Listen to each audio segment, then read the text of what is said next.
Welcome to Advice from the Deal Room. I'm Ben Record. I'm Matt Russell. So most people who've bought a house think that going into a residential transaction is going to be the same as it is in the commercial world, and they are in for a big surprise. There's different timelines, different risks, and different rules. Matt, can you give us a little high level about what we're going to be talking about today? Yeah, we're going to be talking about the different nuances when it comes to appraisals, it comes to environmentals, it comes to the credit, what credit looks at, things like that when it comes to commercial property, and what realtors can expect along the way, and how everybody needs to be educated more in those areas. Yeah, trying to help you both in the commercial space as well as in the residential space to maybe grow a little bit in your knowledge and level yourself up and encourage you to go get some more education, deepen some relationships with people in the space, and hopefully provide a better service for your clients. So Matt, have you had any clients that went into a commercial purchase with a residential agent? What was the first thing that you thought maybe it wasn't going to go right? That was a loaded question. Have I had? Yes, we've had many times where they are using a residential agent that has not completed a commercial transaction before. And red flags typically for me are pre-approvals and also the short timeline that they're asking if we can get it closed in. To hit on that short timeline, and it's not even necessarily that commercial deals can't get done quick, but that when delays happen, it's like part of the normal process. It's so often people, I go back to my first deal that was one of these, and the residential agent just couldn't understand why we needed an extension.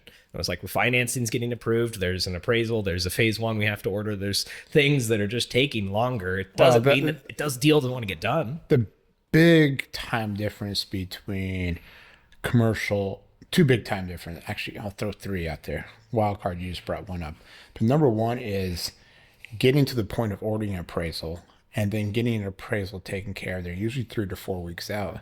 And in the residential world, they're usually back in less than 2 weeks, maybe a week. And so that timeline difference there. But also, as I was mentioning, that timeline to get towards the appraisal, because it's not checking a box in the in the lending world where you just come up and go, hey, here's these few factors we need to look at when you look at your DTI, blah, blah, blah. You know, depending on the complexity of the borrower, it depends on how long the process can take to, hey, get a green light from credit to say, yes, good to go, get the LOI out, get a good faith deposit in to then start paying for the third party reports. And then there's the other wild card out there, which is environmentals. So environmentals, depending on the loan size, depending on if they require a phase one, just an environmental database report, whatever it may be. And then on top of that, sometimes there's delay in appraisals. Sometimes there's delay. The phase one might come back and might be a phase two. So there's more nuances. Sorry, I'm over here. But there's some more nuances that come up in a transaction that we require a longer close time. And so that's,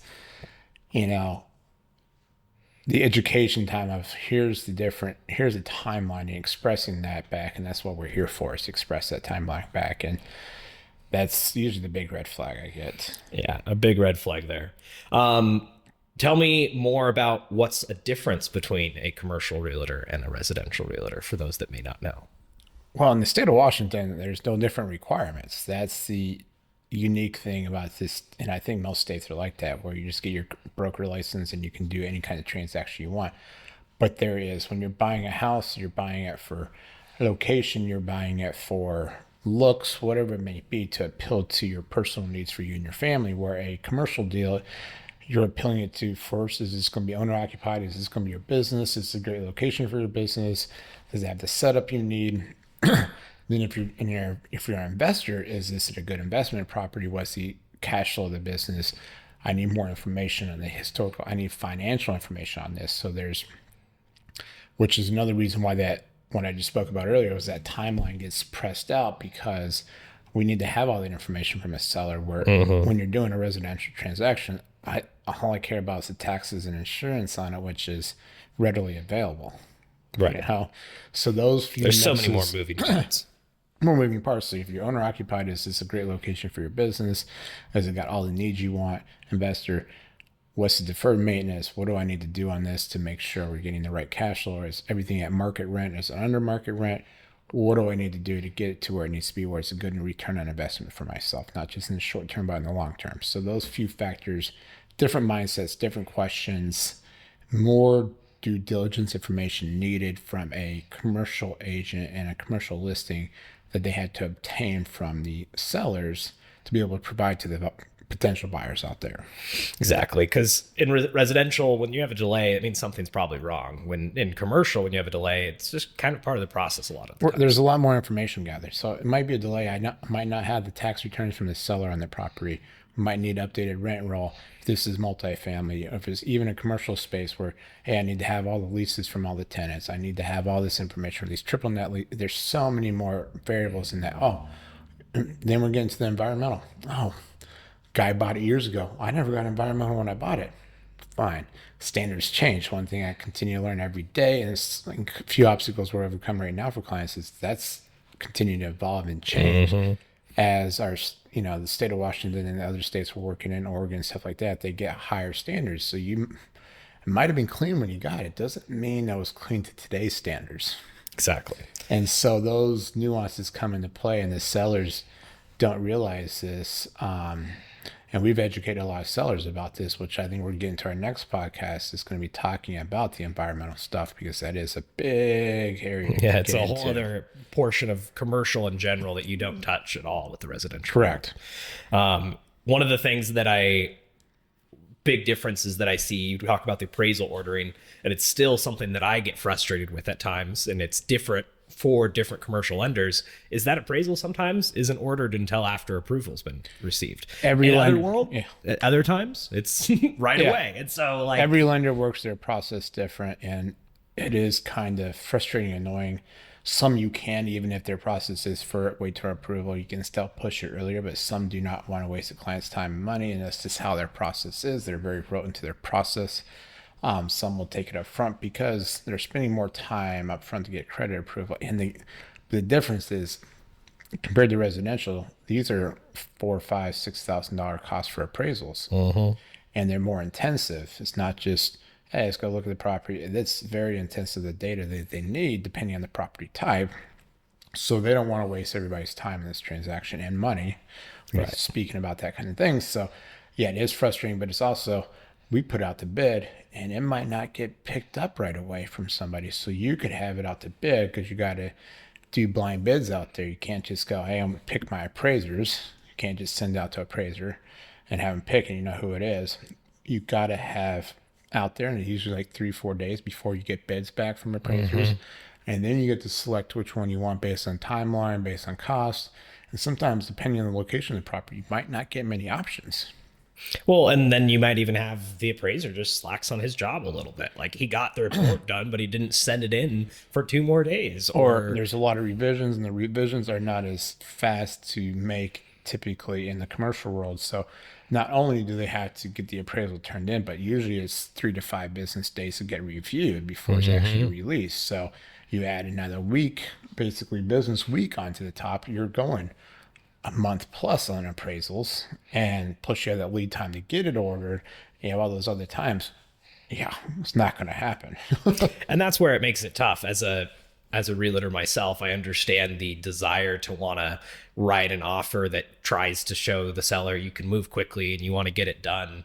But at a certain point, if you are too wrong on your timeline from the start, you're setting the deal up for failure down the road. And that's one thing you've coached me on many times, me to coach my clients on a lot of times, is let's build in that extra timeline. Even if we don't need it, let's close sooner if we can, but not keep kicking that can down the road. And then it also depends on the financing they're doing. I had a realtor reach out to me. We're working on a deal, and he goes, so Matt, when do I need to close by? I mean, when can you close by? I go, well, based on these nuances going on in the marketplace, SBA being backed up, and they're finally getting a little faster. But at the beginning of the year, they were 25. Again, the government was still shut down. 25 days out in January to get approved because of the shutdown in October of 25. They were 6 weeks shut down, so they had to catch up on all those loans. So if it was going to SBA 504, those processes take longer to get to final approval. Things are starting to move a little faster, but he was like, hey, tell me if they go, here's a timeline we can hit.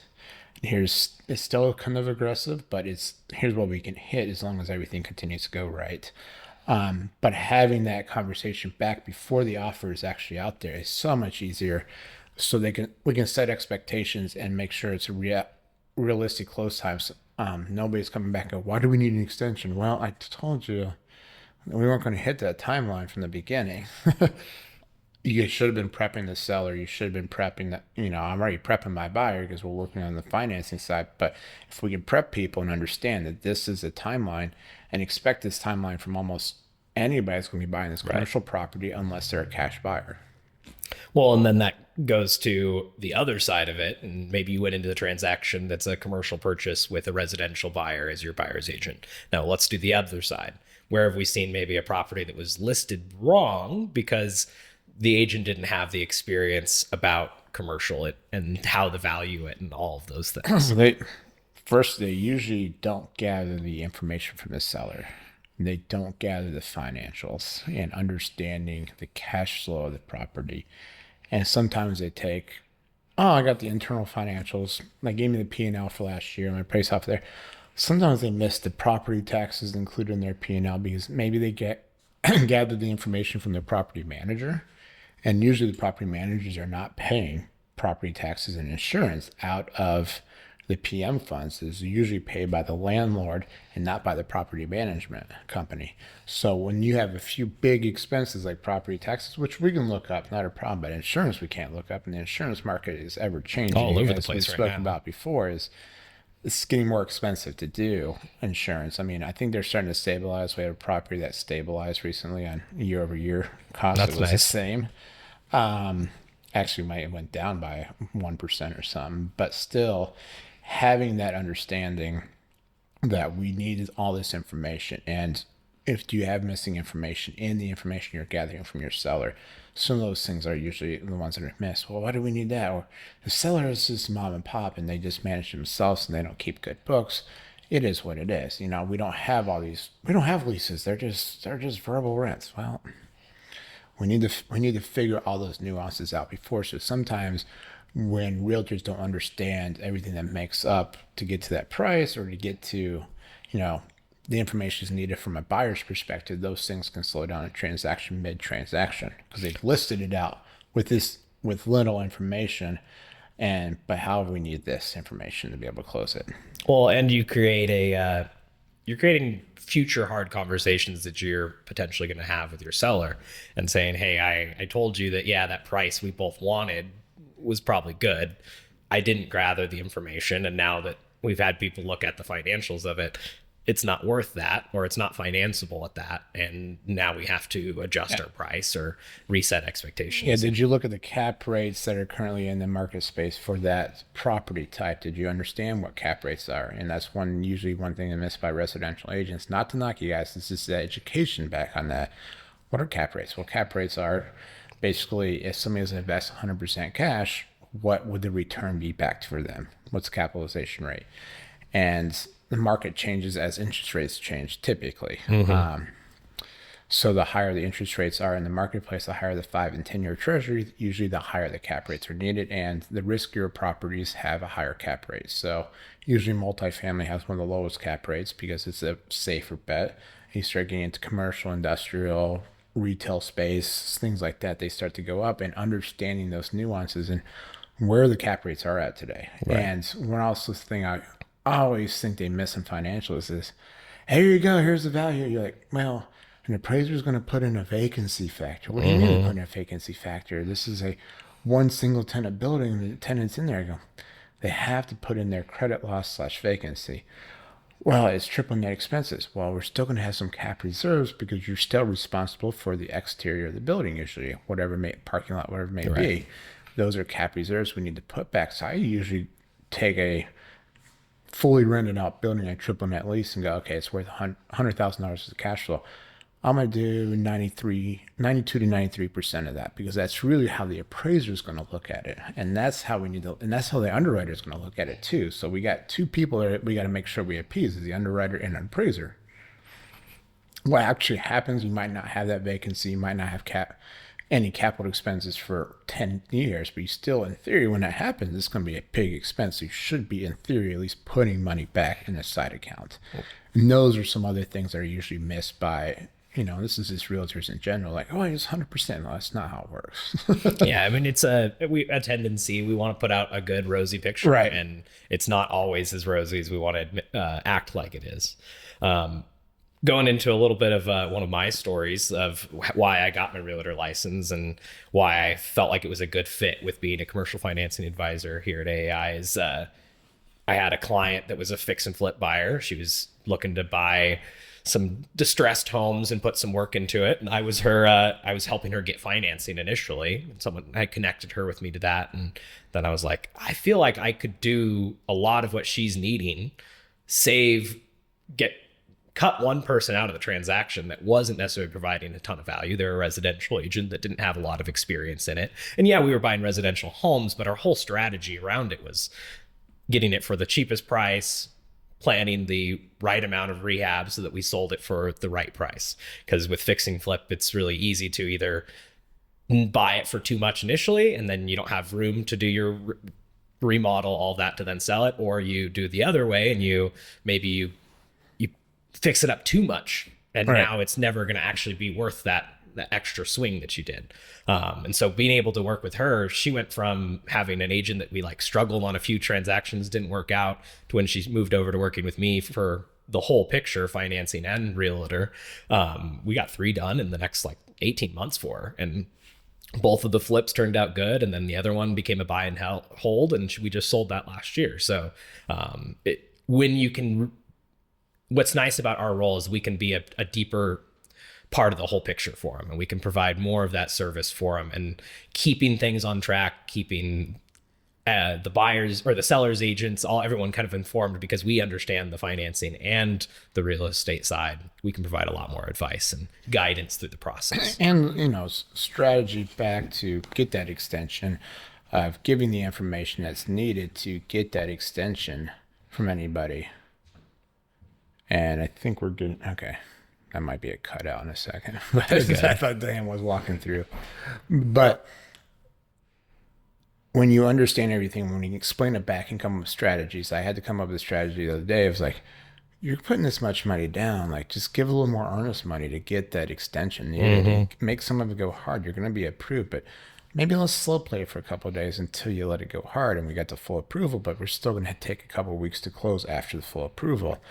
Because there's a lot of paperwork involved. It's not just, hey, your approval, you're ready to sign tomorrow, kind of in the residential world versus commercial world, and depending on the loan type, conventional financing in the commercial world, yeah, we can close usually 3-4 days after we got approval, if we had all the closing checklist items in. But when you get in the SBA world, there's a lot more closing checklist items, a lot more nuances you have to work through that takes that timeline out. So I'm working with this agent going, hey, here's a strategy. Why don't we do this? And here's the information I can provide. I'll write up an email back to the seller's agent and to you, and then I'll write a separate email to you. Let's illustrate this. And I work with the agents on these transactions. But I explain to them where we're at. And sometimes they think it's the borrower, they're not. No, borrowers on top of the lenders on top of it, but there's still bottlenecks in this world. There's bottlenecks in lending. And we try to block most of those bottlenecks out, but having agents understand that, hey, client's not doing anything wrong. We're moving as fast as the client's moving. The client's on top of their stuff.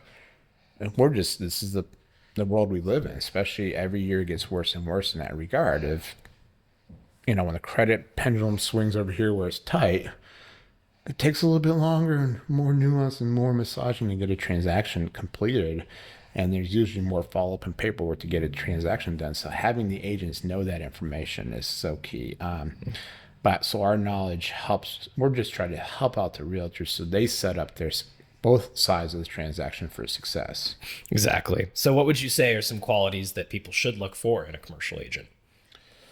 Somebody that understands, first of all, the different property types that they're listing out there or they're helping their client buy, understanding the property types, understanding the cash flow, understanding the investment side / owner-occupied side of a building. Does this make sense for them? Understanding environmental stuff, that this could come up and delay things. The more that a commercial agent understands about lending, and then also what loan to value they can get on a purchase price, understanding our requirements in the debt service coverage requirement. They don't have to be fully versed, but at least, knowledgeable enough to make educated conversations back with their clients and how they and where they make them aware of what the pitfalls may be during a transaction. That's why it's called investments, right? They're supposed to have some risk to them.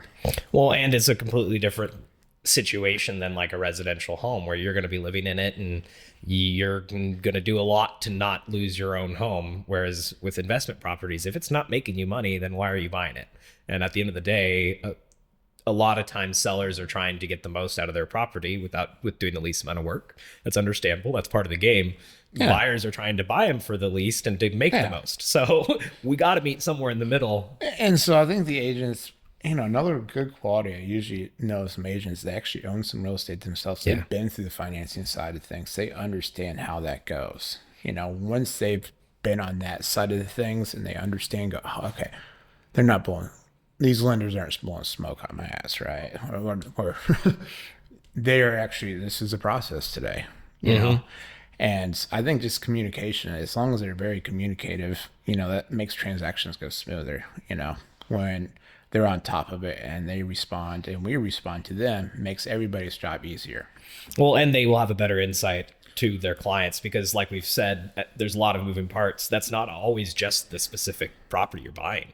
A lot of times the moving parts is the borrower's own financial picture. Yeah, they could be more complex than you thought. You're not a W-2 buyer generally. The nice thing is, the other day I was working with an agent and I go, so you understand how complex it is. Like, yeah, I helped them buy a lot of properties over the years. So I understand that they have a lot going on. So that helps him knowing that actually made this transition that we weren't able to close on time. He understood why. I goes, they got 15 entities, man. Like, this is not this isn't just they're not trying to be difficult, but they're successful people. So sometimes success causes other problems in your life in the financing world because you have to provide a lot more information, and that's what the lenders need to have to hit the regulations their regulatory bodies, right? They're governing bodies that manages what they do. They had to provide so much information. So getting that and having them understand that it's not the borrower. The borrower is just successful, and you can't ding the borrower for being successful either. Right. So, I think a good agent, as you're asking some good things, is an agent that's maybe owns some properties themselves, and at least has some understanding of, I get it. So the property is not going to cash flow at 20% down for this multifamily in today's market. They're going to have to put 30%, 40% to make this cash flow. Fine, at least I can have that conversation back and they understand it's limited by debt service and not by LTV. Right. And in today's environment, that's the biggest thing that's limiting us is debt service. It's not loan to value. Yeah, anymore, so 5 years ago, you could throw a property at the wall and it's stuck at 20% down for multifamily. You can't do that in 2026. You can't throw it against the wall. And you might throw it against the wall if you want to throw 30, 40% at it, probably. Yeah. So unless you're getting some of those good diamond and roughs, and they're still out there. But, traditionally good quality properties have that price here, and you have to put more down to make it work for you. But if you got to think, is this a good property for you long term? Then you throw the extra down. It's okay. It's just where rates are today, where seller prices still are, and having that disconnect there. So you have to put a little extra down, and having that making sure everybody's aware of that. I think having realtors with those knowledge base, those few factors, and then understand that anything can come up in a transaction that's outside of our control. Yeah.